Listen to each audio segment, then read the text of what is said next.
Short review lesson on factoring.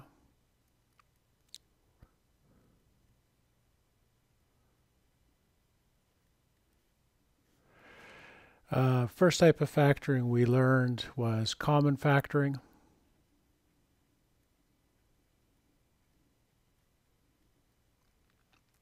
And with common factoring,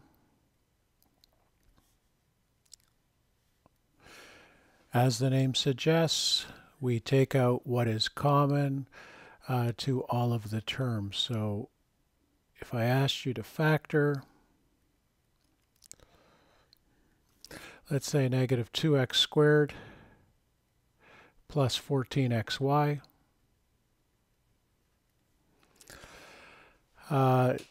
This would be for the negative 2 and 14, 2 goes into both of those. So normally if we have a preceding negative, we'd take that out as well, so negative 2. For the variables, x squared, x to the 1, take out the lower exponent that's common, so that's going to be x. And then see what goes in the bracket. Negative 2x times what gives you this? That's going to be x. Negative 2 times what gives you 14xy? It is going to be negative 7y. Because a negative times a negative is a positive. We can also obtain these parts that go inside the brackets by taking each term and dividing it by the common factor, negative 2x. We looked at two types of factoring trinomials. Factoring simple,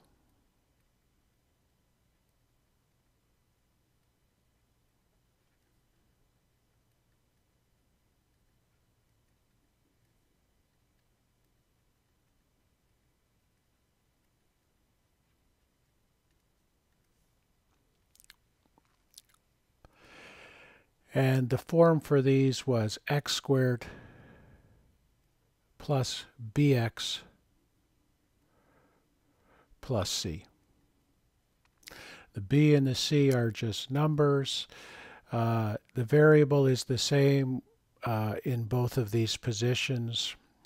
X is just the common variable that's used, but it could be y squared plus something y. Here's an example. Factor x squared minus 3x minus 10. Notice that there's x is in the first two terms but not in all terms, so we don't have a common factor. Quick way to do this is we find two numbers that add to the number in front of the middle term, add to negative 3, and multiply to the constant term, negative 10. Lots of numbers add to negative 3, but only some of them multiply to negative 10. And the ones that work, because it adds to negative 3, the larger of our numbers is going to have to be the negative. So negative 5 times positive 2. So this is going to factor. We're going to have two brackets. X in the first position in each bracket. And then one bracket's going to take the minus 5. And the other one's going to take the plus 2. The order in which you write your brackets doesn't matter. The result is the same. We'll take it up now here to the factoring complex trinomials.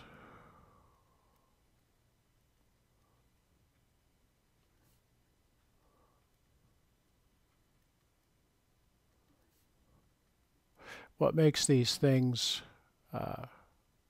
complex is there's a number in front of the first term. So let's say we had something like 3y squared plus 8y plus 4. Once again, no common factors. This time, we're looking for two numbers that add to the plus 8.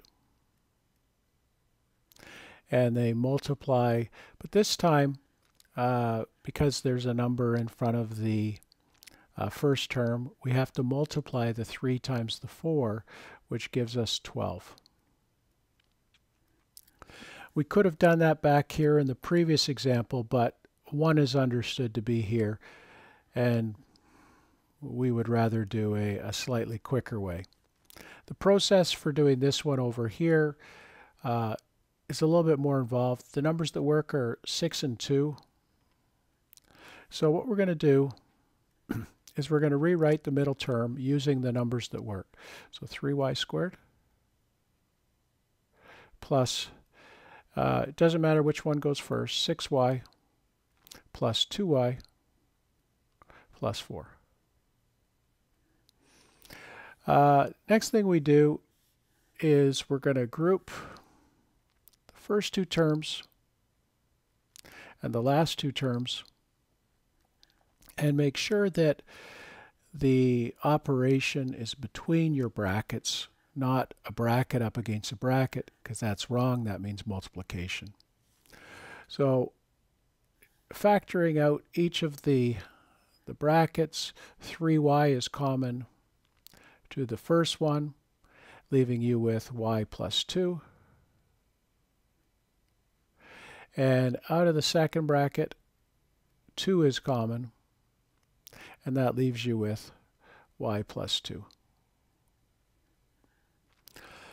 Now you'll notice that we end up with a y plus 2 that is common in this latest line, and it's quite possible to have a binomial that is common. So we're going to bring that out in front.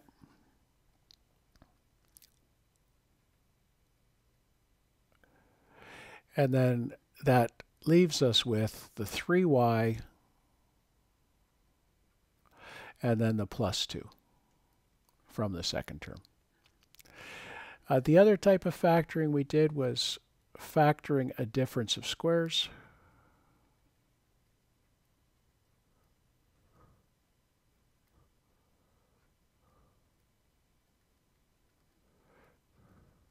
And as the name suggests, two things that are squares. So most standard form for something like this would be maybe like x squared minus y squared. And this factors to two brackets once again.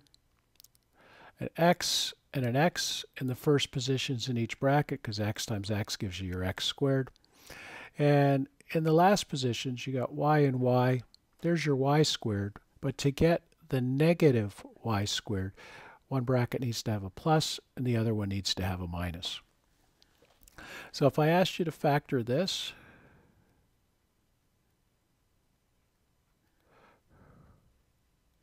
let's say we had x squared minus 49y squared. It has to be a difference. This needs to be a perfect square. This needs to be a perfect square as well. Since they are, the two brackets we're going to get, x in each bracket for your x squared, and then 49y squared is going to be 7y and 7y. And once again, one bracket's going to be a minus and the other one's going to be a plus. Hope that helps. Have a great day.